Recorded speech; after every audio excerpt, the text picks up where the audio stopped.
जय हिंद, वंदे मातरम। प्यारे बच्चों, कैसे हो दोस्तों?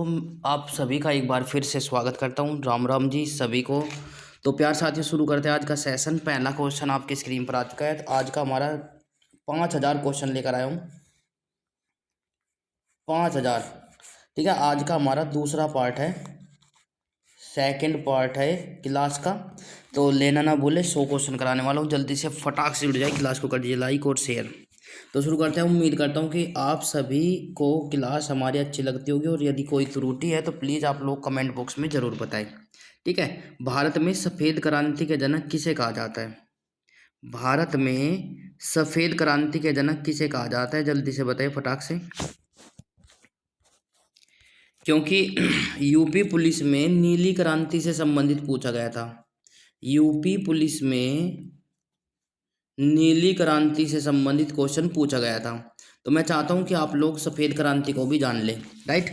तो प्यारे साथियों, सफ़ेद क्रांति किससे संबंधित है वो आप लोगों को बताना है। और सफ़ेद क्रांति का जनक किसे कहा जाता है? आंसर आपकी स्क्रीन पर आ चुका है साथियों, डी.वी. कुरियन। सफ़ेद क्रांति के जनक जो जिसे माना जाता है वो है D V. Kurien. Question number second आपकी स्क्रीन पर आ चुका है साथियों। क्वेश्चन नंबर सेकंड क्या कहता है? रणथंभौर चीता शरण स्थल कहाँ पर है? रणथंभौर चीता शरण स्थल कहाँ पर है? तो जल्दी से कमेंट बॉक्स में कमेंट करें और बताइए कौन सा ऑप्शन सही हो जाएगा। जल्दी से बताइए। 5 सेकंड का समय स्टार्ट होता है।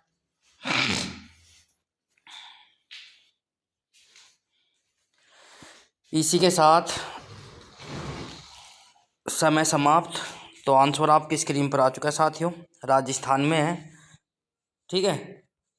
दूसरा क्वेश्चन था। क्वेश्चन नंबर थर्ड आपकी स्क्रीन पर है। यदि आपको अच्छा लगे तो पॉज कर क्वेश्चन की ले सकते हैं। यदि आप लोग जो पीडीएफ लेना चाहते हैं इस आज की क्लास की, तो प्यारे साथियों, आज की क्लास की पीडीएफ हम जो है आपको क्या करेंगे, आपको टेलीग्राम पेज पर दे देंगे। नवभारत कोचिंग सेंटर के नाम से ही आपको हम अपना जो है टेलीग्राम पेज है, तो आपको मिल जाएगा, सर्च मार लेना।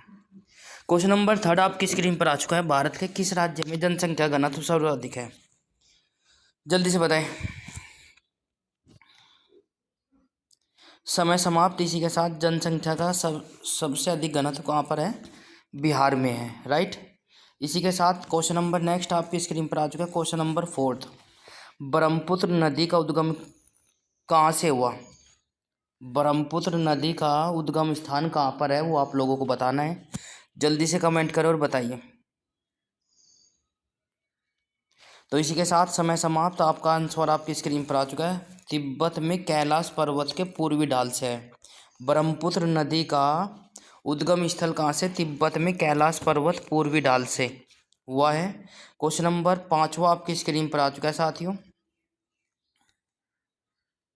क्वेश्चन नंबर 5वां क्या कहता है? जल्दी से देखिए फटाक से। भूमध्य रेखा के उत्तर या दक्षिण में किसी स्थान पर दी गई कोणीय दूरी क्या कहलाती है? भूमध्य रेखा के उत्तर या दक्षिण में किसी स्थान पर दी गई कोणीय दूरी क्या कहलाती है? कमेंट बॉक्स में कमेंट करें। 5 सेकंड का समय समाप्त होता हुआ। इसी के साथ आंसर आपकी स्क्रीन पर आ चुका है। तो प्यार साथियों, अक्षांश कहलाते हैं। क्या कहलाते हैं? अक्षांश। और दूसरी को क्या कहते हैं? 2 रेखाएं होती है, तो एक को तो अक्षांश कहते हैं, दूसरे को क्या कहते हैं कमेंट बॉक्स में जरूर बताएं। इम्पोर्टेंट क्वेश्चन है, कई बार पूछा गया है, तो जल्दी देखिए, आपको पता भी होना चाहिए। ट्रॉपिक ऑफ कैंसर क्या है? ट्रॉपिक ऑफ कैंसर क्या है? जल्दी से कमेंट बॉक्स में बताइए। ठीक है प्यारे बच्चों, जल्दी से बताइए। सभी बच्चे जल्दी से जुड़ जाइए, फटाक से आ जाइए। क्लास आपकी स्टार्ट हो चुकी है। सभी बच्चे क्लास को लाइक और शेयर जरूर कर दें। तो इसी के साथ समय समाप्त। आंसर आपकी स्क्रीन पर आ चुका है। ट्रॉपिक ऑफ कैंसर को क्या कहते हैं? 23.5 डिग्री उत्तरी अक्षांश रेखा को ट्रॉपिक ऑफ कैंसर कहते हैं। हिंदी में इसको क्या कहते हैं वो आप लोगों को बताना है। 23.5 डिग्री उत्तरी अक्षांश रेखा को ट्रॉपिक ऑफ कैंसर कहते हैं। हिंदी में क्या कहते हैं वो आप लोगों को बताना है। यदि आपको क्लास अच्छी लगे तो क्लास को लाइक, शेयर, कमेंट्स और चैनल को सब्सक्राइब करना ना भूलें। आप अपने यूट्यूब चैनल पर Navbharat coaching centre by Monu sir के नाम से सर्च मार सकते हैं। ठीक है, आपको फटाक से मिल जाएगा। यदि आप ऐसी क्लास रोजाना लेना चाहते हैं तो प्यार साथियों अगला क्वेश्चन आपकी स्क्रीन पर आ चुका है। धरातल पर 1 डिग्री अक्षांश की दूरी कितने किलोमीटर के तुल्य होती है? धरातल पर 1 डिग्री अक्षांश की दूरी कितने किलोमीटर के समान होती है, वो आप लोगों को बताना है। इंपॉर्टेंट क्वेश्चन है, कई बार पूछा गया है, तो जल्दी से बताइए फटाक से क्या हो जाएगा। तो प्यार साथियों इसी के साथ आंसर स्क्रीन पर आ चुका है। 1 डिग्री जो है उनके बीच की दूरी कितनी होती है? 111 kilometre, right.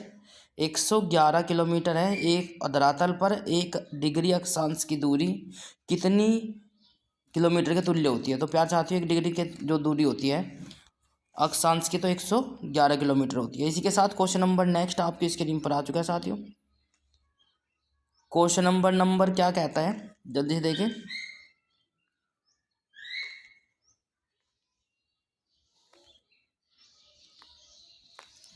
Question number next क्या कहता है? भूमध्य रेखा के अतिरिक्त कौन सी अक्षांश रेखा पृथ्वी को 2 बराबर अक्षांश वर्त रेखाओं में होकर जाती है या काटती है? एक बार फिर से देखिए फटाक से क्या हो जाएगा। भूमध्य रेखा के अतिरिक्त कौन सी अक्षांश रेखा पृथ्वी को 2 बराबर अक्षांश वर्त रेखाओं में से होकर जाती है? तो जल्दी देखिए फटाक से क्या हो जाएगा बच्चों, समय समाप्त होता हुआ। इसी के साथ आपकी जो हो जाएगा मालागासी, क्या हो जाएगा? मालागासी, यहाँ से 2 बार होकर जाती है। इसी के साथ क्वेश्चन नंबर नेक्स्ट आपकी स्क्रीन पर आ चुका है साथियों। वह काल्पनिक रेखा जो पृथ्वी को 2 भागों में बांटती है क्या कहलाती है? वह काल्पनिक रेखा जो पृथ्वी को 2 भागों में बांटती है उसको क्या कहते हैं? जल्दी से कमेंट बॉक्स में करें कमेंट और बताइए। बहुत ही इंपॉर्टेंट क्वेश्चन है, सभी क्वेश्चन इंपॉर्टेंट है, कई बार आ चुके हैं तो इसीलिए रिपीट होने की संभावना है, आगे भी ऐसे ही आते रहेंगे। तो प्यार साथियों जल्दी देखिए फटाक से। अक्षांश तो भूमध्य रेखा को कहते हैं। जैसे कि ये हमारी कोई पृथ्वी होगी और भाई 2 बार काटती है भूमध्य रेखा, तो क्या कहते हैं? वह काल्पनिक रेखा जो पृथ्वी को 2 भागों में बांटती है। तो पृथ्वी ये हो गई और इसको काटने वाली इक्वल 2 भागों में क्या कहते हैं? इसको इक्वेटर भी बोलते हैं, भूमध्य रेखा भी बोलते हैं, राइट। विषुवत रेखा भी इसको ही बोलते हैं, कभी आप लोग कंफ्यूज हो जाए। क्वेश्चन नंबर नेक्स्ट आपकी स्क्रीन पर आ चुका है साथियों। उम्मीद करता हूँ कि मेरी वॉइस और वीडियो क्लियरिटी आपको अच्छे से आ रही होगी। 66.5 डिग्री दक्षिण अक्षांश वर्त रेखा से होकर जाती है। 66.5 डिग्री दक्षिण अक्षांश वर्त रेखा से होकर कहाँ से होकर जाती है? जल्दी से कमेंट करें और बताइए। 5 सेकंड का समय होता है स्टार्ट। 66.5 डिग्री दक्षिणी अक्षांश वर्त कहाँ से होकर जाती है? तो जल्दी देखिए फटाक से क्या हो जाएगा। समय समाप्त। इसी के साथ मैं आपको बता दूं आंसर आपकी स्क्रीन पर आ चुका है, मालागासी से होकर जाती है 66.5 डिग्री, ठीक है। इसी के साथ क्वेश्चन नंबर नेक्स्ट आपकी स्क्रीन पर आ चुका है साथियों। वह काल्पनिक रेखा जो भूमध्य रेखा को समकोण पर काटती है 90 डिग्री। वह काल्पनिक रेखा जो भूमध्य रेखा को समकोण पर काटती है, समकोण तो आप समझते ही होंगे, जो 90 डिग्री हो, भूमध्य रेखा ये हो गई और जो इस प्रकार काटेगी उसको क्या कहते हैं? जल्दी से बताएं फटाक से कमेंट बॉक्स में, पता होना चाहिए, कमेंट बॉक्स में कमेंट करें। समय समाप्त। इसी के साथ आंसर आपकी स्क्रीन पर आ चुका है। उसको कहते हैं देशांतर। जैसे कि मैंने पूछा हुआ है, एक तो होता है अक्षांश और एक होता है देशांतर, ये आप सभी को मालूम होना जाना चाहिए। इसी के साथ क्वेश्चन नंबर नेक्स्ट आपकी स्क्रीन पर है साथियों। 2 देशांतर रेखाओं के बीच की दूरी को किस नाम से जाना जाता है? 2 देशांतर रेखाओं के बीच की दूरी को किस नाम से जाना जाता है? जल्दी से कमेंट करें।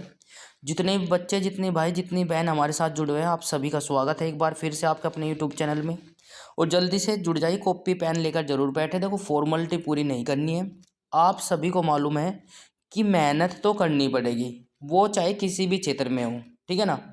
यदि आप खेत में भी काम करते हो तो वो भी फसल तभी देगा जब उसमें हम हार्ड वर्क करेंगे। अदरवाइज यदि आप वहाँ से भी मतलब कि ऐसा करेंगे तो वो हमें अच्छी फसल नहीं दे पाएगा, राइट। तो प्यार चाहते हो जल्दी से बताएं फटाक से क्या हो जाएगा, कमेंट बॉक्स में कमेंट करें। इसी के साथ आंसर आपकी स्क्रीन पर आ चुका है। 2 देशांतर रेखाओं के बीच की दूरी को किस नाम से जाना जाता है? तो आंसर आपकी स्क्रीन पर आ चुका है, दो देशांतर रेखाओं के बीच की दूरी को गोरे कहते हैं। क्या कहते हैं? दो देशांतर रेखाओं के बीच की दूरी को गोरे के नाम से जाने जाते हैं। राइट। इसी के साथ क्वेश्चन नंबर नेक्स्ट आपकी स्क्रीन पर आ चुका है। एक देशांतर से दूसरे देशांतर के बीच कितना समय समय अंतराल होता है? एक देशांतर से दूसरे देशांतर के बीच कितना समय अंतराल होता है? जल्दी से देखिए फटाक से। एक देशांतर से दूसरे देशांतर के बीच कितना समय अंतराल होता है? कमेंट बॉक्स में कमेंट करें। तो प्यार साथियों, आंसर आपकी स्क्रीन पर आ चुका है। 4 मिनट का समय होता है, समय अंतराल होता है। एक देशांतर से दूसरे देशांतर के बीच कितना समय अंतराल होता है? 4 मिनट का समय अंतराल होता है। इसी के साथ क्वेश्चन नंबर नेक्स्ट आपकी स्क्रीन पर आ चुका है। किस अक्षांश रेखा पर रात व दिन समान होते हैं? बहुत ही अच्छा क्वेश्चन पूछा गया है, रिपीटेड क्वेश्चन है प्यारे साथियों। जल्दी से बताइए फटाक से, किस अक्षांश रेखा पर रात व दिन समान होते हैं? जल्दी से कमेंट करें और बताइए। बिल्कुल, इसी के साथ समय समाप्त। आंसर आपकी स्क्रीन पर आ चुका है। बिल्कुल भूमध्य रेखा पर। भूमध्य रेखा पृथ्वी को 2 भागों में बांटती है, राइट। और यहाँ पर जो है दिन व रात समान होते हैं। इसी के साथ क्वेश्चन नंबर नेक्स्ट आपकी स्क्रीन पर आ चुका है, इंपॉर्टेंट है। क्या हो जाएगा? 1 डिग्री देशांतर की सबसे अधिक दूरी कहाँ पर होती है? 1 डिग्री देशांतर की सबसे अधिक दूरी कहाँ पर होती है? जल्दी से बताइए फटाक से। कमेंट बॉक्स में कमेंट करें और बताइए।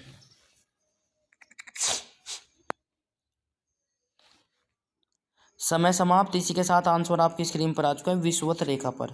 विषुवत रेखा को भूमध्य रेखा भी बोलते हैं। इक्वेटर भी इसको ही बोलते हैं, राइट। तो भूमध्य रेखा पर जो है 2 देशांतरों के बीच की दूरी सबसे अधिक होती है। क्वेश्चन नंबर नेक्स्ट आपकी स्क्रीन पर आ चुका है, कुल अक्षांशों की संख्या कितनी है?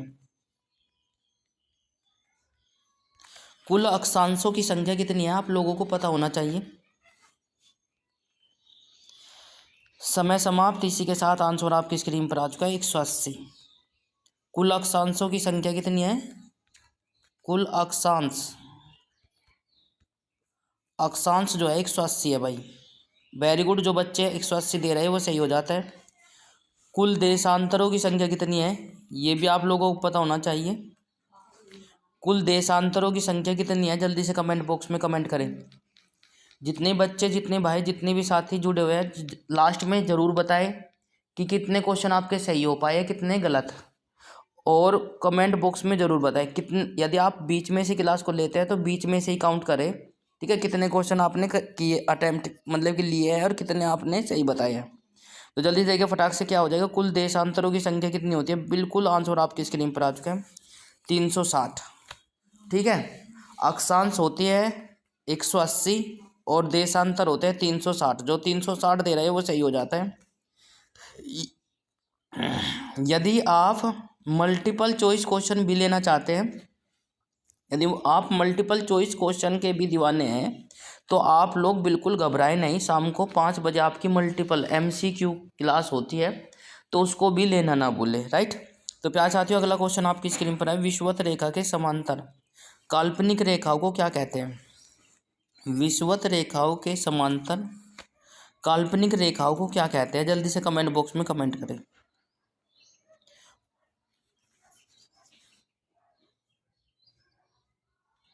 समय समाप्त। इसी के साथ मैं आपको बता दूं, विषुवत रेखाओं के समांतर रेखाओं को क्या कहते हैं? काल्पनिक रेखाओं को अक्षांश कहते हैं, ठीक है। तो प्यारे साथियों, इसी के साथ नेक्स्ट क्वेश्चन आपकी स्क्रीन पर आ चुका है। ये मैंने बताया हुआ है आप लोगों को, धीरे धीरे सारी चीज़ जानकर चलेंगे, टेंशन लेने की कोई आवश्यकता नहीं है।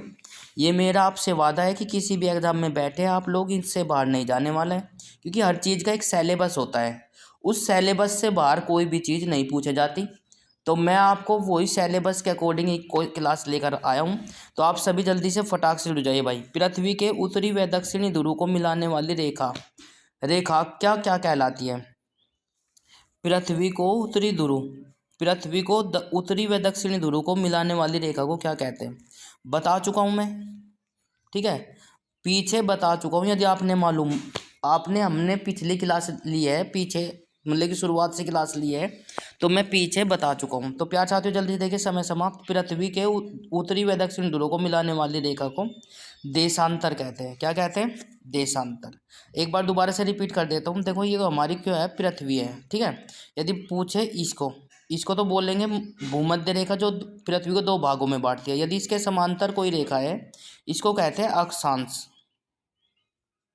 क्या कहते हैं? अक्षांश।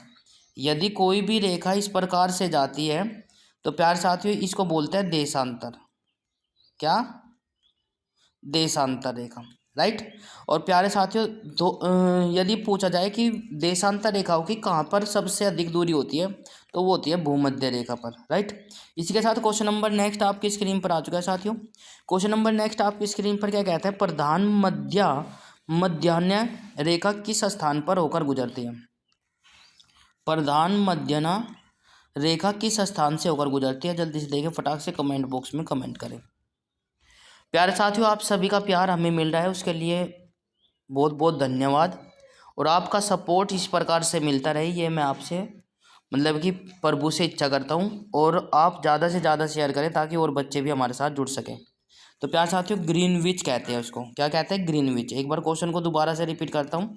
प्रधान मध्याह्न रेखा किस स्थान से होकर गुजरती है? जो उसको कहते हैं ग्रीनविच। क्या कहते हैं? ग्रीनविच कहते हैं। ग्रीनविच रेखा क्या है? यदि आपसे अगला क्वेश्चन आपका क्या होगा कि ग्रीनविच रेखा क्या है सर, ये आप लोगों को बताना है। तो प्यारे साथियों आंसर आपकी स्क्रीन पर आने से पहले क्वेश्चन हमने लिख दिया है। यदि आपको क्लास अच्छी लगे तो लाइक और शेयर जरूर कर दें। इसी के साथ ग्रीनविच जो है 0 डिग्री देशांतर है। क्या है भाई? 0 डिग्री देशांतर जो है ग्रीनविच कहलाता है। यदि आपको क्लास अच्छी लगे तो क्लास को लाइक शेयर कमेंट्स और चैनल को सब्सक्राइब जरूर कर ले। बेल आइकन अवश्य प्रेस करें ताकि आपको समय पर नोटिफिकेशन मिलता रहे। तो प्यार साथियों Navbharat coaching centre by Monu sir के नाम से आप लोग सर्च कर सकते हो। ये आपका अपना चैनल है, बस नाम आपने दिया हुआ है भाई, ठीक है।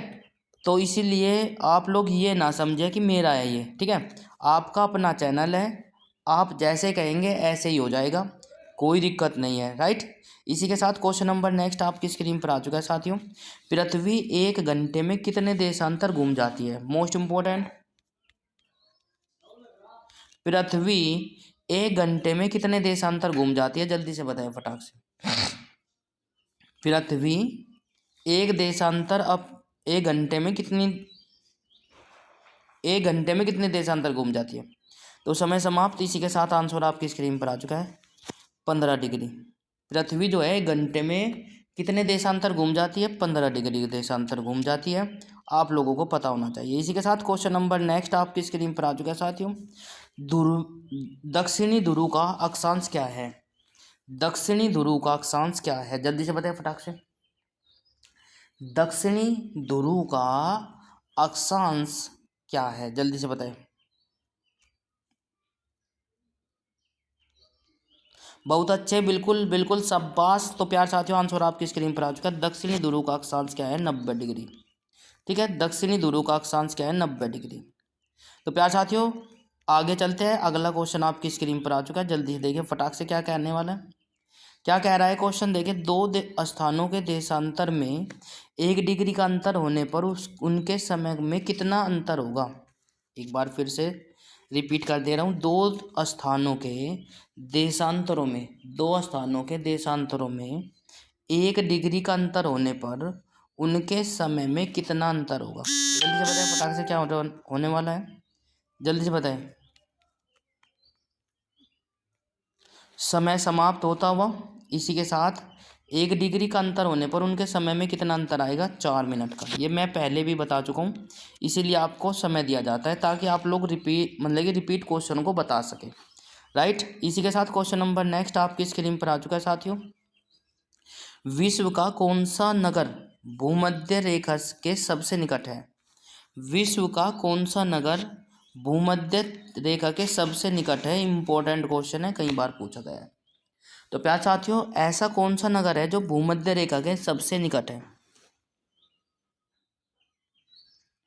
समय समाप्त। इसी के साथ आंसर आपकी स्क्रीन पर आ चुका है सिंगापुर। भूमध्य रेखा के सबसे निकट नगर कौन सा है? Singapore, right. तो प्यार साथियों इसी के साथ नेक्स्ट क्वेश्चन में चलते हैं। क्वेश्चन नंबर नेक्स्ट आपकी स्क्रीन पर आ चुका है। देशांतर रेखाएं किस दिशा में खींची जाती है? किस दिशा में खींची जाती है? यहाँ इसका से है भाई ये। देशांतर रेखाएं किस दिशा से किस दिशा में खींची जाती है, वो आप लोगों को पता होना चाहिए। जल्दी से देखें फटाक से। शाबाश, वेरी गुड प्यारे बच्चों, आंसर आपकी स्क्रीन पर आ चुका है। उत्तर दिशा से दक्षिण दिशा में खींची जाती है। अभी मैंने बताया ऐसे खींचे जाएंगी, ठीक है नहीं? तो उत्तर दिशा से दक्षिण दिशा में खींची जाती है देशांतर रेखा है। नेक्स्ट क्वेश्चन आपकी स्क्रीन पर आ चुका है। क्वेश्चन नंबर नेक्स्ट क्या कहता है? जल्दी से देखें फटाक से। भूमध्य रेखा की ओर जाने पर देशांतर के बीच की दूरी पर क्या प्रभाव पड़ता है? भूमध्य रेखा पर बता चुका हूँ बिल्कुल। यदि आपने क्लास ली है बिल्कुल डीपली तो आप लोग बता देंगे। भूमध्य रेखा की ओर जाने पर देशांतरों के बीच की दूरी पर क्या प्रभाव पड़ेगा? घटेगा, बढ़ेगा, या पहले घटेगा फिर बढ़ेगा, या फिर घटेगा या बढ़ेगा? तो जल्दी से देखिए फटाक से कमेंट बॉक्स में कमेंट करें। तो प्यार साथियों आंसर आपकी स्क्रीन पर आ चुका है। बीच की दूरी बढ़ती है। क्यों? मैंने बताया कि भूमध्य रेखा पर, जैसे अभी बताया ज्योग्राफी से संबंधित क्वेश्चन है प्यारे साथियों। तो भूमध्य रेखा पर जो है इनकी दो देशांतरों के बीच की दूरी सबसे अधिक होगी और भाई ध्रुवों पर सबसे कम होगी। ये आप लोगों को पता होना चाहिए। इसी के साथ क्वेश्चन नंबर नेक्स्ट आपकी स्क्रीन पर आ चुका है साथियों। जल्दी से देखिए फटाक से क्या रहने वाला है। भूमध्य रेखा से ऊपर 0 डिग्री से 90 डिग्री क्या कहलाता है? भूमध्य से ऊपर 0 डिग्री से 90 डिग्री क्या कहलाता है? इम्पोर्टेंट क्वेश्चन है बिल्कुल। बहुत अच्छे सभी बच्चे, सभी साथी, सभी बहन, सभी भाई एक्टिव है। बिल्कुल मैं चाहता हूँ इसी प्रकार से एक्टिव रहे। क्लास को ज़्यादा से ज़्यादा शेयर करें ताकि आप भी बोल सकते हो कि ये हमारे एरिया का नंबर 1 चैनल है भाई। आप लोगों का प्यार, आप लोगों का सपोर्ट के कारण ही मैं यहाँ तक की पहुँच पाया हूँ। और आप लोगों का सपोर्ट दिन रात 24 घंटे जब भी आप बोलोगे तभी आपकी सेवा में तत्पर खड़ा मिलूँगा। और ये आपका अपना चैनल है। जब भी बताऊँगा कि कहाँ से कहाँ मतलब कि प्रसारित कर रहे हैं आपको चैनल, मतलब कि क्लास कहाँ से दे रहे हैं, ठीक है ना? तो आप लोग जानकर बड़े खुश होंगे कि हाँ भाई हमारे एरिया का भी नाम शामिल है यूट्यूब में, ठीक है ना? तो प्यार साथियों भूमध्य रेखा से ऊपर 0 डिग्री से 90 डिग्री पर क्या कहलाता है? समय समाप्त। आंसर आपकी स्क्रीन पर आ चुका है उत्तरी गोलार्ध, ठीक है। भारत भी जो है किस हिस्से में है? उत्तरी गोलार्ध में स्थित है भाई पृथ्वी के, राइट। तो प्यार साथियों क्वेश्चन नंबर नेक्स्ट आपकी स्क्रीन पर आ चुका है साथियों। भूमध्य रेखा से नीचे 0 डिग्री से 90 डिग्री क्या कहलाता है? ये भी सेम क्वेश्चन है, जल्दी से बताइए फटाक से। एक तो उत्तरी गोलार्ध होगा, उसके ठीक जस्ट नीचे क्या कहलाएंगे? जल्दी से बताइए फटाक से। समय समाप्त होता हुआ बिल्कुल। तो प्यार साथियों दक्षिणी गोलार्ध कह देंगे, राइट। क्या कह देंगे? दक्षिणी गोलार्ध। इसी के साथ क्वेश्चन नंबर नेक्स्ट आपकी स्क्रीन पर आ चुका है साथियों। अंतर्राष्ट्रीय तिथि रेखा का निर्धारण कब किया गया? अंतर्राष्ट्रीय तिथि रेखा का निर्धारण कब किया गया? जल्दी से कमेंट बॉक्स में कमेंट करें। अंतर्राष्ट्रीय तिथि रेखा का निर्धारण कब किया गया? जल्दी से कमेंट बॉक्स में कमेंट करो और बताइए। तो प्यार साथियों और एक और मैं आपको बता दूं, कल से जो है आपकी क्लास जो है, कल से जीके की क्लास आपकी मैडम लिया करेगी, ठीक है ना।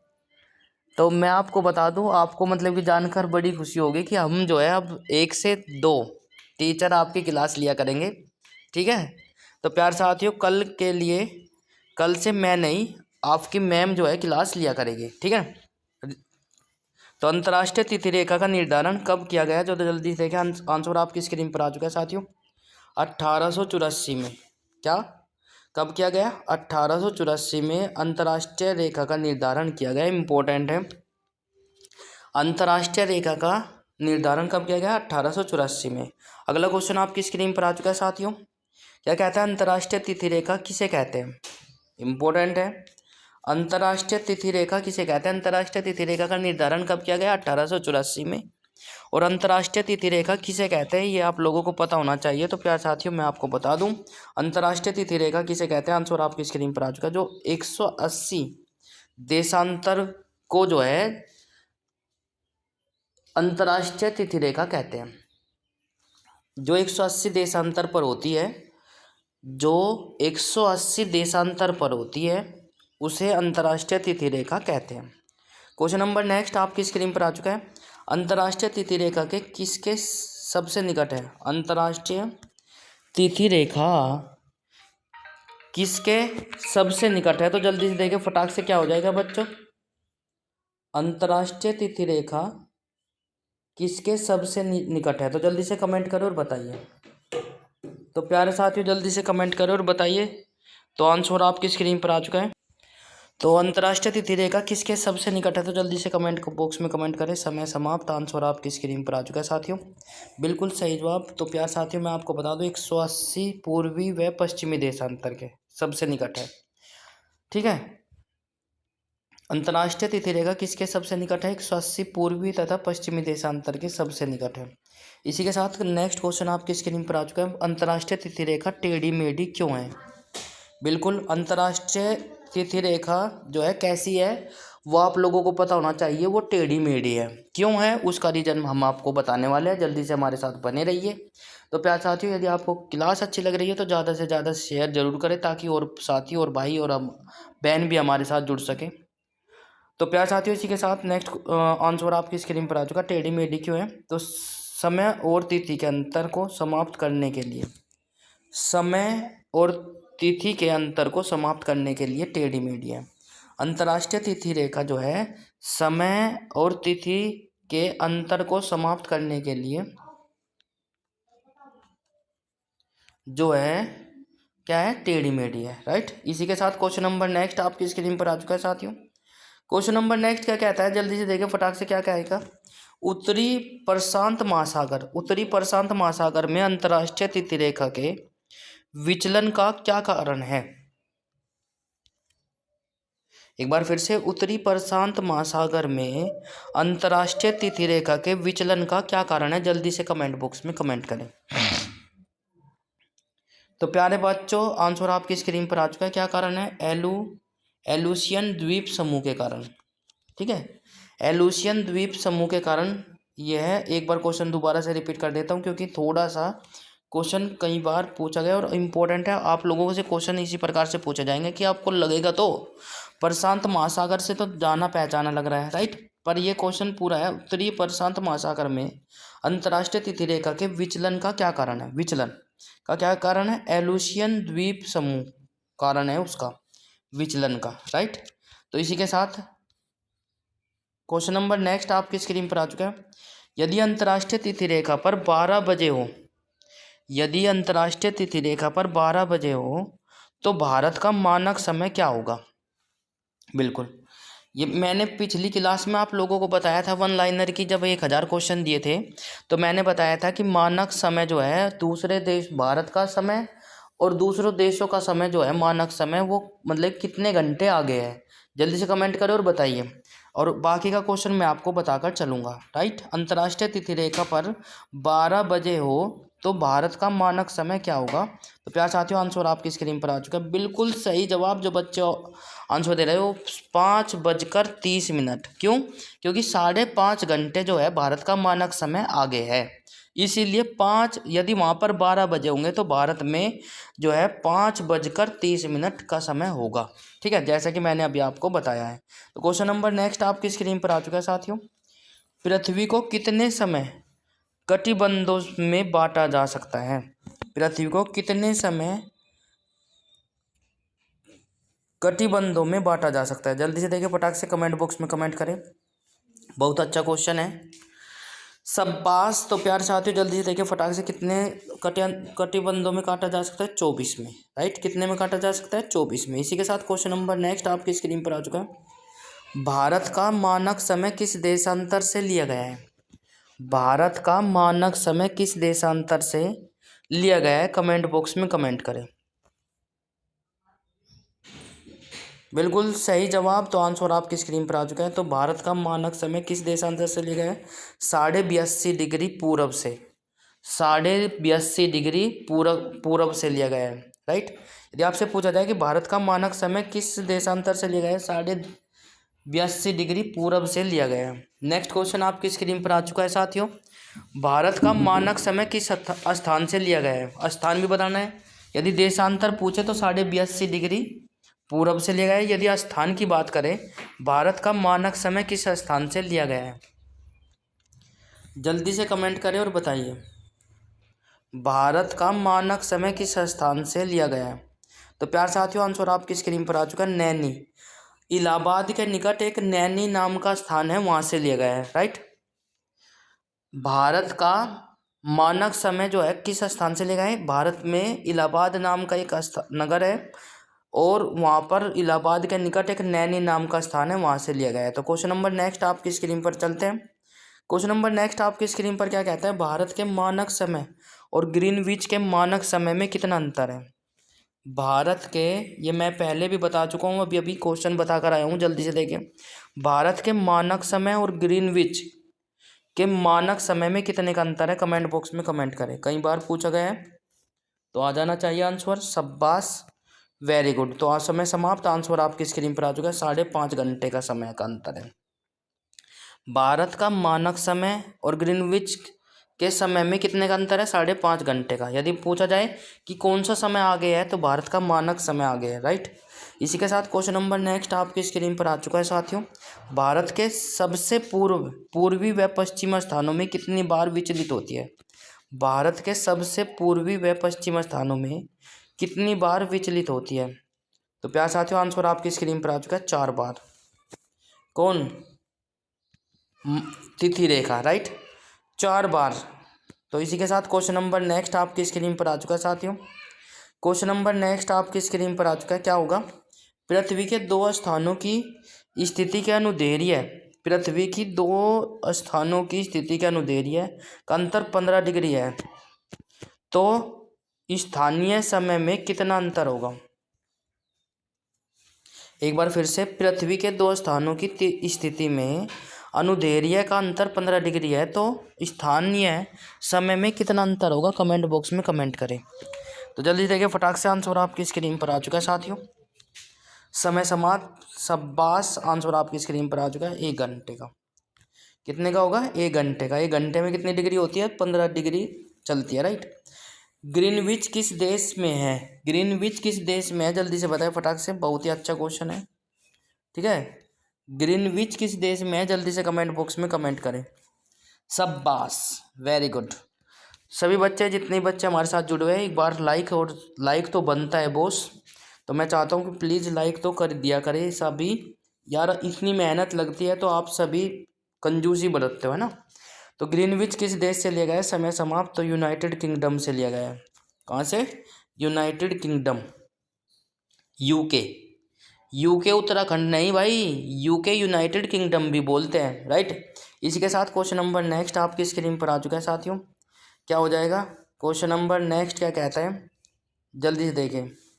एक देशांतर को पार करने में 2 स्थानों के स्थानीय समय के बीच कितना अंतर होता है?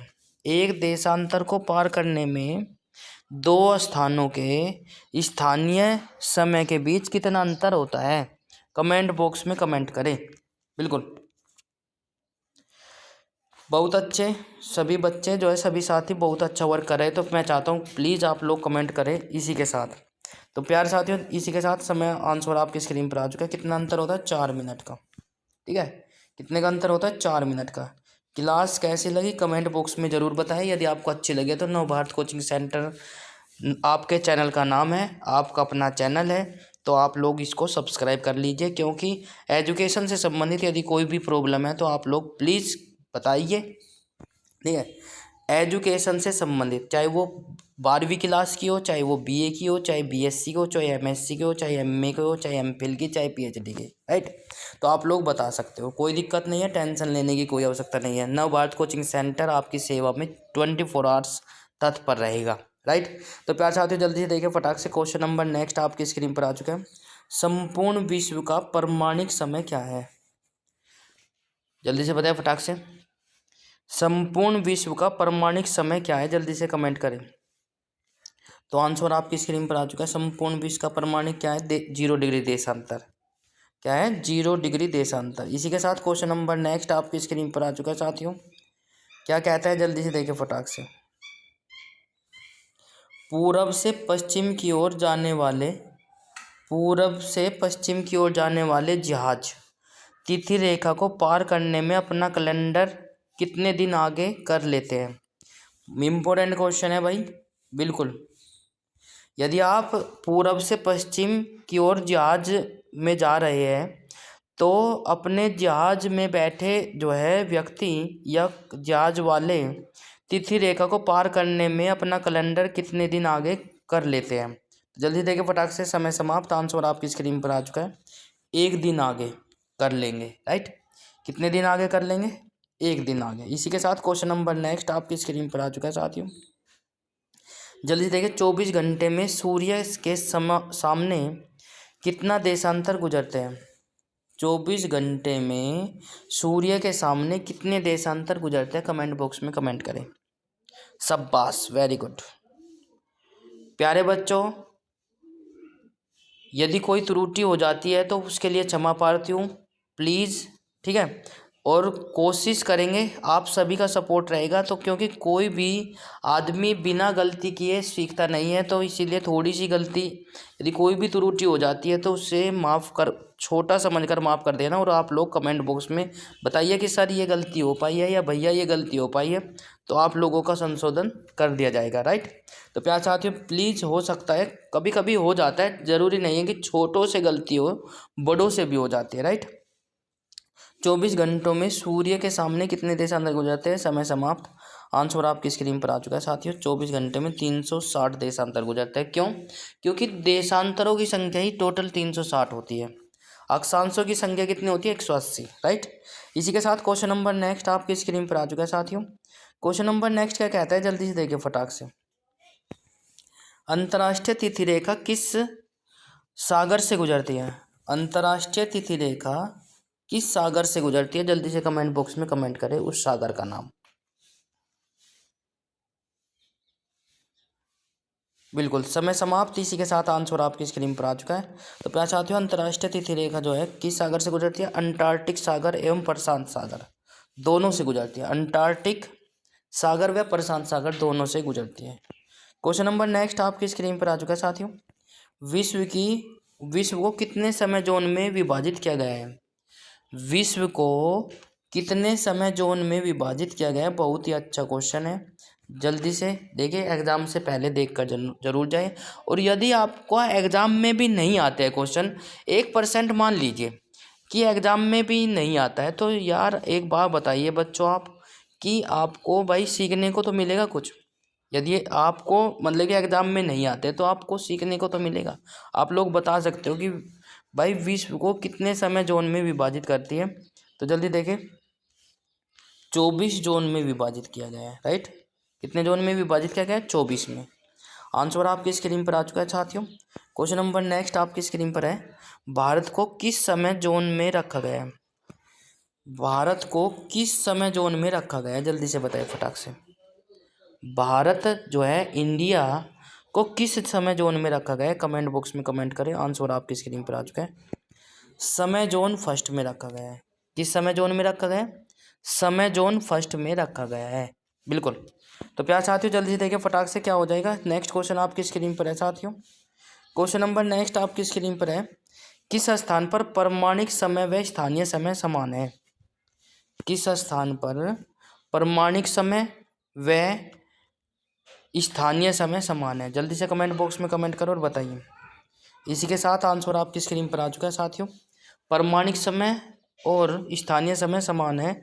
नैनी में प्रमाणिक और स्थानीय समय समान है, क्योंकि यहाँ से ही जो है दोनों रेखाएं समान होगी, और इलाहाबाद के निकट है नैनी नाम का स्थान, राइट। इसी के साथ क्वेश्चन नंबर नेक्स्ट आपकी स्क्रीन पर आ चुका है। क्या कहता है, वह पुर्तगाली कौन था जिसने गोवा पर अधिकार कर लिया था।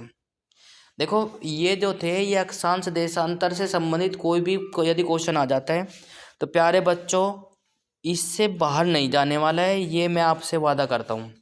इन क्वेश्चनों से बाहर नहीं जाने वाला, ये मेरा आपसे प्रॉमिस है। आप एग्ज़ाम से पढ़कर जरूर जाइए, और यदि किसी कारणवश एग्ज़ाम में नहीं भी आता है तो आपको मतलब कि टेंशन देने की कोई आवश्यकता नहीं है, क्योंकि आपको पता चल जाएगा कि हाँ भाई ये ऐसा भी होता है, राइट। तो प्यार चाहती हो जल्दी से देखिए फटाक से, क्योंकि नॉलेज बहुत ज़रूरी है भाई बच्चों, ठीक है। वह पुर्तगाली कौन था जिसने गोवा पर अधिकार कर लिया था, जल्दी से बताए फटाक से। तो आंसर आपकी स्क्रीन पर आ चुका है साथियों, अल्फांसो डी अल्बुकुर्क, ठीक है। अल्फांसो डी अल्बुकुर्क है जिसने गोवा पर अधिकार कर लिया था। ये पहला पुर्तगाली था जिनने गोवा पर अधिकार कर लिया था और अपना केंद्र बना लिया था व्यापारिक। नेक्स्ट क्वेश्चन आपकी स्क्रीन पर आ चुका है, भारत में ईस्ट इंडिया कंपनी का पहला गवर्नर जनरल कौन था। मोस्ट इंपोर्टेंट है, कई बार पूछा गया है, शाबाश बताइए, ये आप सभी ने पढ़ा हुआ है। भारत में ईस्ट इंडिया कंपनी का पहला गवर्नर जनरल कौन था, जल्दी से बताइए फटाक से, कमेंट बॉक्स में कमेंट करें। समय समाप्त। आंसर आपकी स्क्रीन पर आ चुका है, वॉरेन होस्टिंग्स, वॉरेन हेस्टिंग्स, ठीक है। प्रोनाउंसिएशन में यदि कोई प्रॉब्लम हो जाती है तो भारत में ईस्ट इंडिया कंपनी का पहला गवर्नर जनरल था वॉरेन हेस्टिंग्स, राइट। इसी के साथ क्वेश्चन नंबर नेक्स्ट आपकी स्क्रीन पर आ चुका है साथियों, किस यूरोपीय देश ने भारत में सबसे पहले अपना व्यापार फैलाया। किस यूरोपीय देश ने भारत में सबसे पहले अपना व्यापार फैलाया, राइट। तो जल्दी से बताएं फटाक से, बहुत अच्छा क्वेश्चन है, शाबाश। जितने भी साथी, जितने भाई, जितने बहन हमारे साथ जुड़े हुए हैं, क्लास को ले रहे हैं या बाद में लेंगे, तो आप सभी जल्दी से बताएं क्लास कैसी लग रही है। तो प्लीज़ यदि अच्छी लग रही है तो प्लीज़ थंब इम्प्रेशन ज़रूर दिखा दे भाई, ठीक है। आपका एक थंब इम्प्रेशन हमारा जो है मनोबल बढ़ा देगा, और अगली क्लास जब लेकर आएंगे तो नए जोश और नए उत्साह के साथ लेकर आएंगे, क्योंकि हमें पता रहेगा कि भाई यहाँ हमारे जो है बच्चों को, भाइयों को और बहनों को क्लास जो है बहुत अच्छी लगी है। तो प्यार साथियों, किस यूरोपीय देश ने भारत में सबसे पहले अपना व्यापार फैलाया था। समय समाप्त। आंसर आपकी स्क्रीन पर आ चुका है, पुर्तगाल ने, राइट। सबसे पहले पुर्तगाली ही थे जिन्होंने भारत में अपना व्यापार फैलाया था। क्वेश्चन नंबर नेक्स्ट आपकी स्क्रीन पर आ चुका है, मोस्ट इंपोर्टेंट है, कई बार पूछा गया, आप सभी को भी मालूम है बिल्कुल, वास्को डी गामा भारत कब आया। जाड़ों में नहीं यार, सर्दियों में नहीं, आप लोगों को निश्चित, आप किसी एग्ज़ाम के लिए बैठेंगे तो आप सर्दियों में ऑप्शन नहीं होगा बिल्कुल, तो हंसना मना है, ठीक है ना। इंजॉय करो, कोई दिक्कत नहीं, क्लास को क्लास के तरीके से। वास्को डी गामा भारत कब आया था, कमेंट बॉक्स में कमेंट करें। समय समाप्त। आंसर आपकी स्क्रीन पर आ चुका है, 1498 में। वास्को डी गामा भारत कब आया था, 1498 ईस्वी में आया था। क्वेश्चन नंबर नेक्स्ट आपकी स्क्रीन पर आ चुका है, वास्को डी गामा से संबंधित यदि कोई भी क्वेश्चन पूछा जाता है तो प्लीज़ इस पूरी क्लास को लीजिए, सारी टेंशन फिनिश हो जाएगी भाई। वास्को डी गामा भारत में कितने स्थान पर उतरा, किस स्थान पर उतरा, बिल्कुल वास्को डी गामा भारत के किस स्थान पर उतरा, जल्दी से देखिए फटाक से, ठीक है। इससे जल्दी से देखिए, समय समाप्त। वास्को डी गामा जो है भारत के कालीकट स्थान पर उतरा था, ठीक है, कालीकट। तो नेक्स्ट क्वेश्चन आपकी स्क्रीन पर है साथियों, वास्को डी गामा कहाँ का रहने वाला था, ये भी इम्पोर्टेंट है, ये भी इम्पोर्टेंट है। वास्को डी गामा भारत कहाँ का रहने वाला था, जल्दी से कमेंट बॉक्स में कमेंट करें।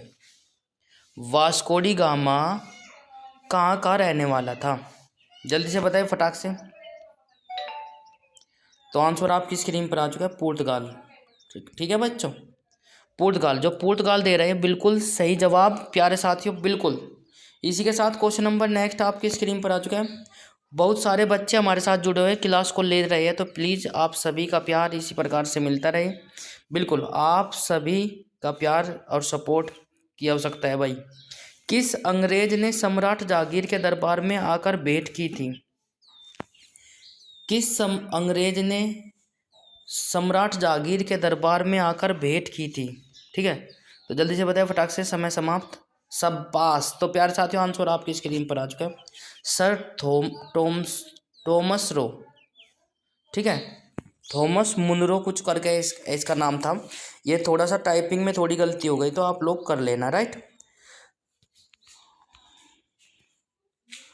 तो प्यारे साथियों, इसी के साथ क्वेश्चन नंबर नेक्स्ट आपकी स्क्रीन पर आ चुका है, गोवा, दमन व दीप का उपनिवेशीकरण किसके द्वारा किया गया। गोवा वह दमन व दीप का उपनिवेशीकरण कब किया गया, जल्दी से बताएं फटाक से। तो प्यार साथियों आंसर आपकी स्क्रीन पर आ चुका है। किसके द्वारा किया गया था, पुर्तगालियों के द्वारा। गोवा और दूसरा कौन सा था भाई, मैं भूल जाता हूँ जल्दी से। गोवा और दमन द्वीप का उपनिवेशीकरण किसके द्वारा किया गया है, पुर्तगालियों के द्वारा। क्योंकि पुर्तगाली का वहाँ से जो है केंद्र बनाया हुआ था गोवा को, तो वहाँ पर जो है वे जल्दी से समुद्र का किनारा था, तो वहाँ से आते थे वहीं पर उतर जाते थे। राइट, इसी के साथ क्वेश्चन नंबर नेक्स्ट आपकी स्क्रीन पर है साथियों। अंग्रेजों ने अपनी प्रथम कंपनी लगाने के लिए किससे अनुमति प्राप्त की। मोस्ट इम्पोर्टेंट शाबाश, सभी साथी समझ गए, बिल्कुल आंसर आने स्टार्ट हो चुके हैं। अंग्रेजों ने अपनी प्रथम कंपनी लगाने के लिए किससे अनुमति ली थी, कौन था वो शासक। तो आंसर आपकी स्क्रीन पर आ चुका है साथियों, जहांगीर। किससे अनुमति ली थी, जहांगीर से। क्वेश्चन नंबर नेक्स्ट आपकी स्क्रीन पर आ चुका है साथियों। अंग्रेजों ने अपनी प्रथम फैक्ट्री कहाँ लगाई। मोस्ट मोस्ट मोस्ट इम्पोर्टेंट, कई बार पूछा गया है तो आप लोगों को पता होना चाहिए। अंग्रेजों ने अपनी फैक्ट्री कहाँ पर लगाई, जल्दी से देखें फटाक से। तो आंसर आपकी स्क्रीन पर आ चुका है, सूरत में। ठीक है, अंग्रेजों ने सबसे पहले अपनी फैक्ट्री कहाँ पर लगाई थी, सूरत में। राइट, इसी के साथ क्वेश्चन नंबर नेक्स्ट आपकी स्क्रीन पर आ चुका है साथियों। भारत के समुद्री मार्ग की खोज किसने की। भारत के समुद्री मार्ग की खोज किसने की, वो आप लोगों को बताना है कमेंट बॉक्स में, जल्दी से बताएं फटाक से। क्या हो जाएगा, तो समय समाप्त, वास्को डी गामा। ठीक है, इससे पहले भी आए, इससे पहले एक व्यक्ति और आया था, उसका नाम बताइए, जो भारत की खोज करने के चक्कर में अमेरिका पहुंच गया था और वहाँ के आदिवासियों को उसने रेड इंडियंस कहा था। उस व्यक्ति का नाम बताइए। उसे दिशा का और सही नॉलेज ना होने के कारण वह अमेरिका पहुंच गया था। राइट, तो प्यार साथियों जल्दी से देखिए फटाक से, वास्को डी गामा ने की थी भारत की खोज। तो प्यार साथियों नेक्स्ट क्वेश्चन आपकी स्क्रीन पर आ चुका है। तृतीय कर्नाटक युद्ध की संधि का क्या नाम है। तृतीय कर्नाटक युद्ध की संधि का क्या नाम है, कमेंट बॉक्स में कमेंट करें, जल्दी से बताएं फटाक से। समय समाप्त, इसी के साथ आंसर आपकी स्क्रीन पर आ चुका है, पेरिस की संधि। ठीक है, इसी के साथ क्वेश्चन नंबर नेक्स्ट आपकी स्क्रीन पर आ चुका है साथियों। क्वेश्चन नंबर नेक्स्ट क्या कहता है, वास्को डी गामा के कालीकट पर उतरने पर उसका स्वागत किसने किया। Vasco D gamma, Vasco D gamma के कालीकट स्थान पर उतरने पर उसका स्वागत किसने किया था। तो कालीकट के रहने वाला था, कौन था भाई वो, जल्दी से कमेंट बॉक्स में कमेंट करें। शब्बास शब्बास, वेरी गुड। तो आंसर आपकी स्क्रीन पर आ चुका है, कालीकट के राजा। कालीकट के राजा ने वास्को डी गामा का स्वागत किया था, क्या नाम था उसका, जमोरीन। ठीक है, कालीकट के राजा जमोरीन ने किया था उसका स्वागत, किसका भला, वास्को डी गामा का। क्वेश्चन नंबर नेक्स्ट आपकी स्क्रीन पर आ चुका है साथियों। ब्रिटिश के साथ बेसिन की संधि किस पेशवा ने की थी, जल्दी से देखिए फटाक से, क्या हो जाएगा। ब्रिटिश के साथ बेसिन की संधि किस पेशवा ने की थी, जल्दी से देखिए फटाक से, बिल्कुल। तो आंसर समाप्त, इसी के साथ बाजीराव सेकंड, बाजीराव सेकंड ने की थी। क्वेश्चन नंबर नेक्स्ट आपकी स्क्रीन पर आ चुका है साथियों। किस पुर्तगाली ने नीले पानी की नीति अपनाई। मोस्ट मोस्ट मोस्ट इंपॉर्टेंट, किस पुर्तगाली ने नीले पानी की नीति अपनाई थी, जल्दी से कमेंट बॉक्स में कमेंट करें। आंसर आपकी स्क्रीन पर आ चुका है साथियों, फ्रांसिस्को डी अल्मोड़ा, अल्मोड़ा है भाई ये, ठीक है ना, फ्रांसिस्को डी अल्मोड़ा। ये थोड़ा सा टाइपिंग में दिक्कत हो जाती है प्यार बच्चों, माफ़ी चाहता हूँ। इसी के साथ क्वेश्चन नंबर नेक्स्ट आपकी स्क्रीन पर आ चुका है। भारत में पुर्तगाली साम्राज्य का संस्थापक किसे माना जाता है। भारत में पुर्तगाली साम्राज्य का संस्थापक किसे माना जाता है, कमेंट बॉक्स में कमेंट करें। शाबाश, जल्दी से बताए फटाक से, क्या हो जाएगा। आंसर आपकी स्क्रीन पर आ चुका है, समय समाप्त, अल्फांसो डी अल्बुकुर्को। ठीक है, पुर्तगाली साम्राज्य का संस्थापक किसे माना जाता है, अल्फांसो डी अल्बुकुर्को। राइट, इसी के साथ नेक्स्ट क्वेश्चन आपकी स्क्रीन पर आ चुका है साथियों। पुर्तगालियों का भारत का पहला गवर्नर कौन बना। पुर्तगालियों का भारत का पहला गवर्नर कौन बना, जल्दी से बताएं फटाक से कमेंट बॉक्स में। समय समाप्त। आंसर आपकी स्क्रीन पर आ चुका है साथियों, फ्रांसिस्को डी अल्मोड़ा। अल्मीडा नहीं है, अल्मोड़ा है भाई ये, ठीक है ना। तो इसी के साथ आंसर आपकी स्क्रीन पर आ चुका है। भारत में आने वाला प्रथम डच नागरिक कौन था? भारत में आने वाला प्रथम डच नागरिक कौन था? जल्दी से कमेंट बॉक्स में कमेंट करें।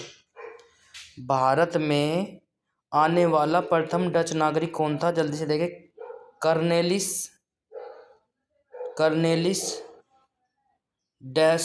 डस्टमान, कार्नवालिस डस्टमान, राइट। तो ये हो जाएगा। थोड़ा सा प्रोनाउंसिएशन में दिक्कत हो रही है तो प्यार साथियों माफ़ी चाहता हूँ, ये टाइपिंग नहीं हो पा रही थी तो इसीलिए आप लोग सही कर लेना, राइट। नेक्स्ट क्वेश्चन आपकी स्क्रीन पर आ चुका है साथियों। डचों ने गोवा पर आक्रमण कब किया? डचों ने गोवा पर आक्रमण कब किया? समय समाप्त। इसी के साथ आंसर आपकी स्क्रीन पर आ चुका है। 1639 ईस्वी में डचों ने गोवा पर आक्रमण किया था। क्वेश्चन नंबर नेक्स्ट आपकी स्क्रीन पर आ चुका है। डुफ्ले भारत का फ्रेंच गवर्नर कब बना? डुफ्ले भारत का फ्रेंच गवर्नर कब बना? जल्दी से देखिए फटाक से क्या हो जाएगा। डुफ्ले भारत का फ्रेंच गवर्नर कब बना? तो आंसर आपकी स्क्रीन पर आ चुका है 1742 ईस्वी में। 1742 ईस्वी में बना था, राइट। इसी के साथ क्वेश्चन नंबर नेक्स्ट आपकी स्क्रीन पर आ चुका है। जागीर ने किसे खान की उपाधि दी? जागीर ने किसे खान की उपाधि दी? जल्दी से कमेंट बॉक्स में कमेंट करो और बताइए। आंसर आपकी स्क्रीन पर आ चुका है। जागीर ने हॉकिंस को खान की उपाधि दी थी। बिल्कुल इम्पोर्टेंट है प्यार साथियों, इम्पोर्टेंट है, कई बार आ चुका है। जागीर ने खान की उपाधि हॉकिंस को दी थी, राइट। क्वेश्चन नंबर नेक्स्ट आपकी स्क्रीन पर आ चुका है। आगरा व सीकरी पहुंचने वाला अंग्रेज व्यापारी कौन था? आगरा व सीकरी पहुंचने वाला अंग्रेज कौन था? जल्दी से कमेंट बॉक्स में कमेंट करें। शाबाश, जितने भी साथी, जितने भाई, जितनी बहन हमारे साथ जुड़े हैं, बिल्कुल अंत तक बने हुए हैं। तो प्यार साथियों बहुत ही आपको मतलब कि 100 क्वेश्चन दिए गए हैं तो जल्दी से देखिए फटाक से। रोल्फ चीप, ठीक है। आगरा और सीकरी पहुंचने वाला व्यापारी कौन था पहले? आगरा अंग्रेज व्यापारी। तो आगरा और सीकरी पहुंचने वाला पहला अंग्रेज कौन था? अंग्रेज व्यापारी था रोल्फ फिच। तो इसी के साथ क्वेश्चन नंबर नेक्स्ट आपकी स्क्रीन पर आ चुका है। डचों ने अपनी पहली फैक्ट्री, देखो अंग्रेज अलग था, पुर्तगाली ने सूरत में लगाई थी। डचों ने अपनी पहली फैक्ट्री 1605 ईस्वी में कहाँ स्थापित की थी? जल्दी देखिए, डचों ने अपनी पहली फैक्ट्री 1605 ईस्वी में कहाँ स्थापित की थी? जल्दी से कमेंट बॉक्स में कमेंट करें। तो आंसर आपकी स्क्रीन पर आ चुका है, मूसलीपट्टम में, राइट। कहाँ पर की थी? मूसलीपट्टम। क्वेश्चन नंबर नेक्स्ट आपकी स्क्रीन पर आ चुका है साथियों। भारत का कौन सा नगर द्वीप पर निर्मित है? भारत का कौन सा नगर द्वीप पर निर्मित है? भारत का कौन सा नगर है जो द्वीप पर निर्मित है? जल्दी से देखिए फटाक से, आंसर आपकी स्क्रीन पर आ चुका है, मुंबई। भारत का कौन सा नगर है जो द्वीप पर निर्मित है? वो है मुंबई। इसी के साथ क्लास जो है कैसी लग रही है? तो प्लीज़ प्यारे बच्चों, उम्मीद करता हूँ कि ये ज़रूर बताएं कि ज़्यादा लंबी तो नहीं है, ज़्यादा फास्ट तो नहीं ले रहा हूँ। तो प्लीज़ ये बात ज़रूर बताकर चले, क्योंकि मुझे नहीं पता चलता, अपनी गलती का खुद नहीं एहसास होता है, सामने वाले ही बताते हैं, राइट। तो प्यारे साथियों क्लास जो है स्पीड तो ज़्यादा तेज़ नहीं है, ज़्यादा क्वेश्चन तो नहीं है। यदि आप चाहोगे तो छोटे छोटे क्लास भी लेकर आ जाएंगे। यदि आपको अच्छा लगा है तो लाइक, शेयर, कमेंट्स और चैनल को सब्सक्राइब जरूर कर लें। बेल आइकन अवश्य प्रेस करें ताकि आपको समय पर नोटिफिकेशन मिलता रहे। इसी के साथ क्वेश्चन नंबर नेक्स्ट आपकी स्क्रीन पर आ चुका है। व्यापारिक ने पहली व्यापारिक कोठी कहाँ खोली? पुर्तगालियों ने पहली व्यापारिक कोठी कहाँ खोली? जल्दी से देखें फटाक से। तो आंसर आपकी स्क्रीन पर आ चुका है, कोचीन। कहाँ पर खोली थी? कोचीन में। तो आंसर आपकी स्क्रीन पर आ चुका है प्यार साथियों, इम्पोर्टेंट है तो आप लोगों को पता होना चाहिए। इसी के साथ अंग्रेजों ने अपनी पहली फैक्ट्री कब लगाई? अंग्रेजों ने अपनी पहली फैक्ट्री कब लगाई? जल्दी से बताएं फटाक से, आंसर आपकी स्क्रीन पर आ चुका है, 1612 में। पहले डचों ने लगाई थी 1605 में, कहाँ? मछलीपट्टम में, राइट। फिर अंग्रेजों ने लगाई कहाँ? अंग्रेजों ने अपनी पहली फैक्ट्री कहाँ खोल ली थी? तो 1612 ईस्वी में। तो आंसर आपकी स्क्रीन पर आ चुका है, जल्दी देखें। क्वेश्चन नंबर नेक्स्ट आपकी स्क्रीन पर आ जाए। किस शासक ने ईस्ट इंडिया कंपनी को दीवानी प्रदान की? किस शासक ने ईस्ट इंडिया कंपनी को दीवानी प्रदान की? तो जल्दी देखिए फटाक से क्या हो जाएगा, आंसर आपकी स्क्रीन पर आ चुका है, शाह आलम सेकंड। किसने की प्यारे बच्चों? Shah Alam second. Question number next आपकी स्क्रीन पर आ चुका है साथियों, भारत में पहली बार मुद्रण मशीन का स्थापना किसने की? भारत में पहली बार मुद्रण मशीन की स्थापना किसने की? जल्दी से कमेंट बॉक्स में कमेंट करें। तो मुद्रण मशीन की स्थापना सबसे पहले किसने की? पुर्तगालियों ने, राइट। क्वेश्चन नंबर नेक्स्ट आपकी स्क्रीन पर आ चुका है, इंटरलोपर्स कौन थे? इंटरलोपर्स कौन थे? जल्दी से देखिए फटाक से क्या हो जाएगा आंसर, आंसर आपकी स्क्रीन पर आ चुका है, जल्दी से देखिए। इंटरलोपर कौन थे? अनाधिकृत व्यापारियों के रूप में समुद्री लुटेरे, ठीक है। इंटरलोपर्स कौन थे? तो प्यारे साथियों, अनाधिकृत व्यापारियों के रूप में समुद्री लुटारे थे, ठीक है। तो यह काफ़ी महत्वपूर्ण हो जाता है। इसी के साथ क्वेश्चन नंबर नेक्स्ट आपकी स्क्रीन पर आ चुका है साथियों। क्वेश्चन नंबर नेक्स्ट क्या कहता है, जल्दी से देखिए फटाक से। उस समय भारत का बादशाह कौन था? उस समय भारत का बादशाह कौन था जब ईस्ट इंडिया कंपनी की स्थापना हुई? उस समय भारत का बादशाह कौन था जब ईस्ट इंडिया कंपनी की स्थापना हुई? तो समय समाप्त, आंसर आपकी स्क्रीन पर आ चुका है साथियों। कौन था? अकबर। उस समय भारत का राजा शासक कौन था जब ईस्ट इंडिया कंपनी की स्थापना हुई? वो था अकबर। क्वेश्चन नंबर नेक्स्ट आपकी स्क्रीन पर आ चुका है साथियों। क्वेश्चन नंबर नेक्स्ट क्या कहता है, जल्दी से देखिए फटाक से। किस वर्ष फ्रांस की सरकार ने भारत में स्थित फ्रांसीसी बस्तियों का अधिकार भारत सरकार को सौंप दिया था? जल्दी देखिए फटाक से क्या हो जाएगा। तो समय समाप्त, आंसर आपकी स्क्रीन पर आ चुका है, 1954 में भारत को सौंप दिया था, राइट। इसी के साथ क्वेश्चन नंबर नेक्स्ट आपकी स्क्रीन पर है, वांडीवास का युद्ध कब हुआ? वांडीवास का युद्ध कब हुआ? जल्दी से कमेंट बॉक्स में कमेंट करें।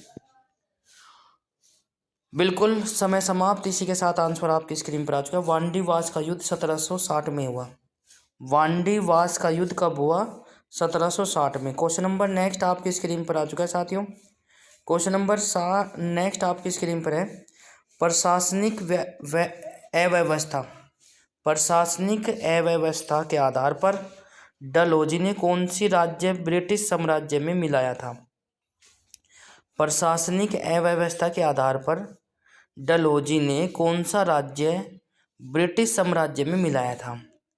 और हड़प नीति किसने चलाई थी? वो भी आप लोगों को कमेंट बॉक्स में लिखना है। तो समय समाप्त। तो किसको मिलाया था? अवध को, ठीक है।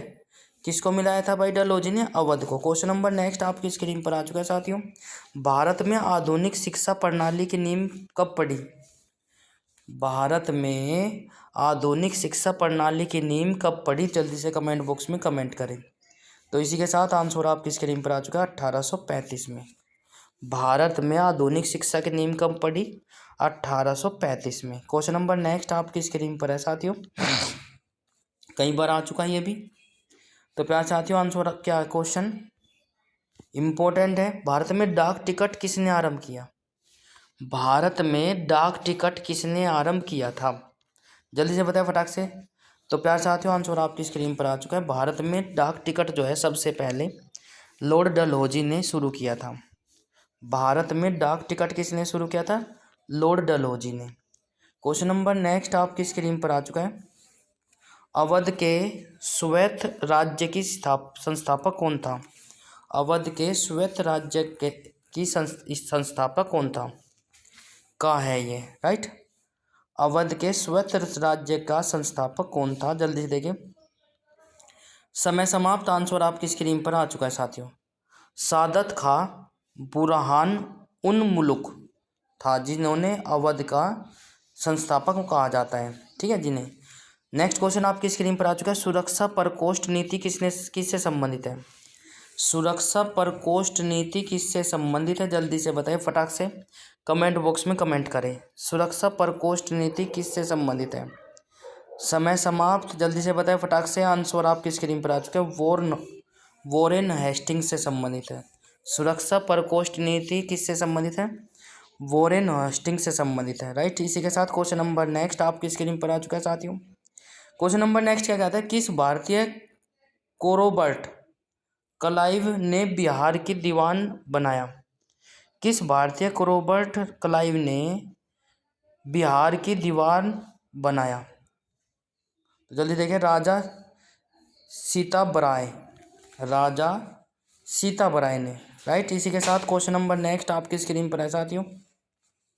महाराणा रणजीत सिंह के उत्तराधिकारी कौन थे?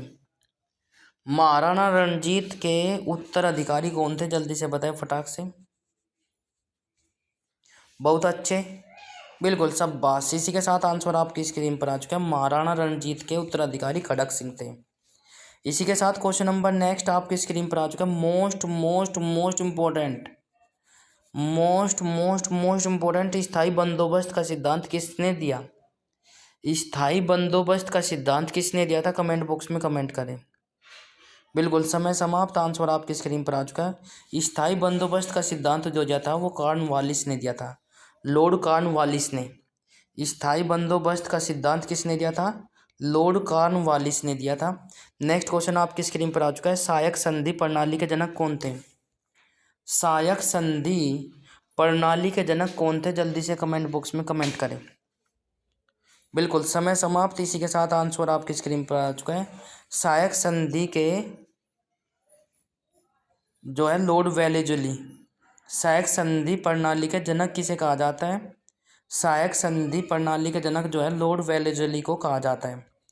इसी के साथ क्वेश्चन नंबर नेक्स्ट आपकी स्क्रीन पर आ चुका है साथियों।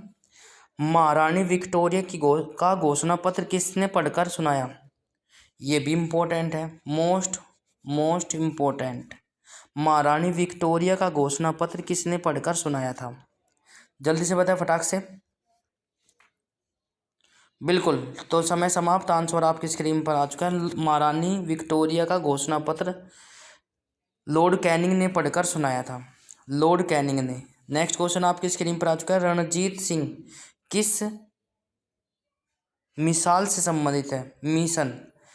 मिसल है या मिशन, आप लोगों को बताना है। जल्दी से देखें, रणजीत सिंह किस से संबंधित है? जल्दी से देखें फटाक से। आंसर आपकी स्क्रीन पर आ चुका है। शुक्रचियता रच किया,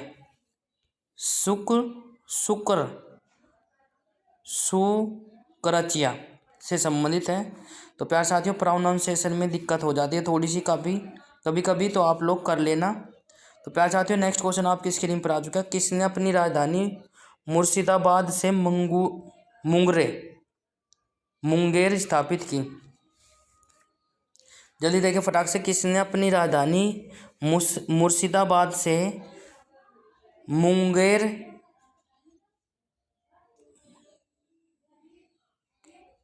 स्थापित की? जल्दी से देखिए फटाक से। समय समाप्त। आंसर आपकी स्क्रीन पर आ चुका है साथियों। मुर्शिदाबाद से मुंगेर जो है स्थापित की थी मीर कासिम ने। क्वेश्चन नंबर नेक्स्ट आपकी स्क्रीन पर आ चुका है साथियों। बक्सर का युद्ध इम्पोर्टेंट है, कई बार एग्जाम में पूछा गया है। बक्सर का युद्ध 1764 ईस्वी में, बक्सर का युद्ध 1764 ईस्वी के समय दिल्ली का शासक कौन था? बक्सर के युद्ध यदि आपसे पूछा जाए कब हुआ था, तो 1764 में हुआ था। और इस बक्सर के युद्ध के समय दिल्ली का शासक कौन था? कमेंट बॉक्स में कमेंट करें।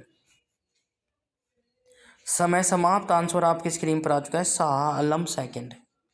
कौन था भाई? Shah Alam second. Question number next आपकी स्क्रीन पर है। टीपू सुल्तान की मृत्यु कब हुई? टीपू सुल्तान की मृत्यु कब हुई? जल्दी से कमेंट बॉक्स में कमेंट करें और बताइए। आंसर आपकी स्क्रीन पर आ चुका है। 1799 ईस्वी में। टीपू सुल्तान की मृत्यु कब हुई थी? 1799 ईस्वी में हुई थी। नेक्स्ट क्वेश्चन आपकी स्क्रीन पर आ चुका है। डिगिंग गुल क्या है? डिंगी गुल क्या है? जल्दी से देखिए फटाक से। डिंडी गुल, जल्दी से देखिए। डिंडी गुल क्या है? जल्दी से कमेंट बॉक्स में कमेंट करें। तो समय समाप्त। आंसर आपकी स्क्रीन पर आ चुका है साथियों। तमिलनाडु के एक शहर का नाम है। डिंडीगुल क्या है? तमिलनाडु के शहर का नाम है एक। नेक्स्ट क्वेश्चन आपकी स्क्रीन पर आ चुका है साथियों। किसके समय में कोलकाता उच्च न्यायालय की स्थापना की गई? सबसे पुराना उच्च न्यायालय है भाई। किसके समय में कोलकाता उच्च न्यायालय की स्थापना की गई थी? सबसे पहले हुई थी यहाँ पर ही। तो जल्दी से कमेंट बॉक्स में कमेंट करें और बताइए। इम्पोर्टेंट है भाई, बिल्कुल शाबाश। किसके समय काल में कोलकाता उच्च न्यायालय की स्थापना की गई? तो आंसर आपकी स्क्रीन पर आ चुका है, वॉरेन हेस्टिंग्स के समय काल में कोलकाता उच्च न्यायालय की स्थापना की गई थी। शाबाश, जो वॉरेन हेस्टिंग्स दे रहे हैं वो सही होता है। इसी के साथ क्वेश्चन नंबर नेक्स्ट आपकी स्क्रीन पर आ चुका है, ब्रिटिश साम्राज्य क्षेत्र, ब्रिटिश भारतीय राज्य क्षेत्र के विस्तार का अंत किसके समय में हुआ? ब्रिटिश भारतीय राज्य क्षेत्र के विस्तार का अंत किसके समय में हुआ? कमेंट बॉक्स में कमेंट करें। तो प्यारे साथियों बिल्कुल शाबाश। तो आंसर आपकी स्क्रीन पर आ चुका है, डफरिन के समय में। ठीक है, डफरिन के समय में अंत हुआ था। इसी के साथ क्वेश्चन नंबर नेक्स्ट आपकी स्क्रीन पर आ चुका है, ठगों का दमन किसने किया? ठगों का दमन किसने किया? जल्दी से कमेंट बॉक्स में कमेंट करें। आंसर आपकी स्क्रीन पर आ चुका है, कर्नल सलीमेन। ठगों का दमन किसने किया? कर्नल सलीमेन ने। इसी के साथ आंसर आपकी स्क्रीन पर आ चुका है साथियों। जल्दी देखें, किसने ग्रामीण जाटों को एक सैनिक शक्ति के रूप में संगठित किया? मोस्ट इम्पोर्टेंट है। तो प्यारे साथियों जल्दी से देखें, फटाक से कई बार पूछा जा सकता है, किसने ग्रामीण जाटों को एक सैनिक शक्ति के रूप में संगठित किया था? आंसर बताइए जल्दी से फटाक से। शाबाश, बिल्कुल। मैं चाहता हूँ इसी प्रकार से आप लोग बताएं। तो किसने ग्रामीण जाटों को जो है सैनिक शक्ति के रूप में संगठित किया था? तो चूड़ामन का मतलब नाम है चूड़ामणि। ठीक है, चूड़ामन या चूड़ामणि, दोनों नाम में से एक बताया जा सकता है। क्वेश्चन नंबर नेक्स्ट आपकी स्क्रीन पर आ चुका है साथियों, किस जाट राजा को जाटों का अफलातून एवं आदरणीय व विद्वान व्यक्ति कहा जाता है? किस जाट राजा को जाटों का अफलातून या आदरणीय व विद्वान कहा जाता है? जल्दी से देखें फटाक से। कहा जाता है, किसे कहा जाता है? समय समाप्त। आंसर आपकी स्क्रीन पर आ चुका है, जल्दी से बताएं फटाक से। समय समाप्त। सूरजमल को क्या कहा जाता है? सूरजमल को जाटों का आदरणीय और विद्वान कहा जाता है और अफलातून भी कहा जाता है। क्वेश्चन नंबर नेक्स्ट आपकी स्क्रीन पर आ चुका है साथियों, लोहगढ़ नामक किला किसने बनवाया? लोहगढ़ नामक किला किसने बनवाया? जल्दी से देखें फटाक से। आंसर आपकी स्क्रीन पर आ चुका है, लोहगढ़ जिला किसने बनवाया? बंदा बहादुर ने। इंपॉर्टेंट है प्यार साथियों, बंदा बहादुर ने, राइट, बंदा बहादुर ने बनाया था। क्वेश्चन नंबर नेक्स्ट आपकी स्क्रीन पर आ चुका है, किस मुगल बादशाह के आदेश पर बंदा बहादुर की हत्या की गई? तो प्यार साथियों जल्दी देखें। ठीक है, लोहगढ़ नामक किला किसने बनवाया था? बंदा बहादुर ने। और किस मुगल बादशाह के आदेश पर बंदा बहादुर की हत्या की गई थी?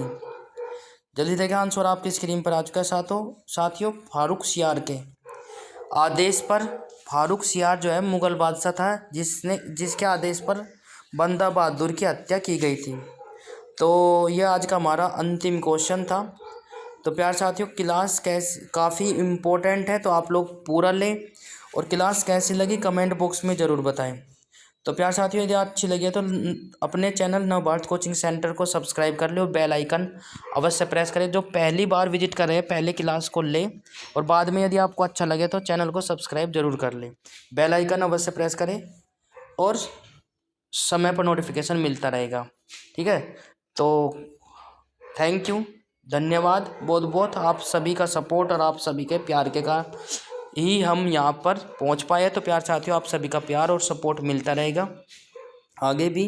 तो ये हम ईश्वर से प्रार्थना करते हैं और आप सभी का सपोर्ट मिलता रहे। ठीक है ना, tata bye bye, see you. 1 घंटे की क्लास हो चुकी है भाई प्यार साथियों, 1 घंटे की क्लास हो चुकी है, 1 घंटा 10 मिनट की। तो 120 के आसपास क्वेश्चन लेकर आया था। उम्मीद करता हूँ कि आपको अच्छा लगेगा। और आज की क्लास में इतना ही, मिलते हैं नेक्स्ट क्लास में कल इसी वक्त इसी समय। Tata bye bye, see you, good night, good bye, Ram Ram ji.